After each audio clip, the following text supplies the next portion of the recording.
That is what the Biden administration's policy was. Most of your papers never covered her story when it happened. To the extent that you covered it at all, it was because President Trump forced you to cover it by highlighting it repeatedly over and over again. He had to shame you into covering it. And then one on Abrego Garcia, please. The administration is reportedly inquiring about his return. Is that to check a box for compliance, or does President Trump want him back on U.S. soil, or both? So, as Secretary Rubio said yesterday in the cabinet meeting, this administration is not going to publicly discuss the inside details of our foreign policy and negotiations with a foreign country. And in particular, we are not going to allow a district court judge to try to become the Secretary of State. Secretary Rubio is the one who, under his leadership and direction at the State Department, is managing the day-to-day relationship with El Salvador. Let's just take a moment, number one, to express our gratitude to El Salvador for agreeing to take some of the most dangerous terrorists off of America's streets and to put them into a safe environment where they cannot continue to engage in acts of terrorism or coordination with the Maduro regime. You may have seen recently an FBI assessment that was unclassified that said that the Maduro regime is using and planning to use Trinidad terrorists to carry out assassination plots on American soil. Now, very few in this room covered that. I'll let you all ask yourselves why you didn't cover it and why your editors didn't assign that story to you. Something I think you should think about on your own. But this is a earth-shattering piece of news. The Biden administration imported the terrorist army that our own FBI assesses is planning assassination strikes on American soil against critics of the Maduro regime. Those are the terrorists that President Trump is finding and apprehending that our Democrat judges and Democrat activists are trying to keep on U.S. soil.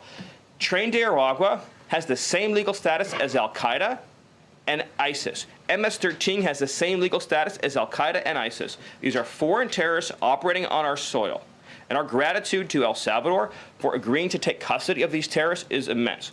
With respect to the case that you mentioned, there's now even been more evidence that has been made public of this person's violent, repeated threats and assaults against his spouse, someone who had repeated, documented human trafficking and human smuggling offenses, somebody that has extensively documented membership in MS-13, a terrorist organization, and of course he had MS-13 tattooed on his knuckles.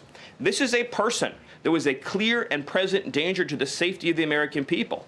And it is a sad reflection on the state of our media and many of the outlets represented in this room that you obsessively try to shill for this MS-13 terrorist.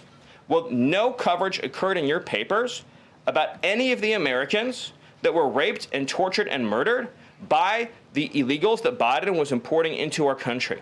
You know, you talk about due process. The Biden administration made the decision to give extensive due process to two Trinidad terrorists that were apprehended at the border just a couple years ago.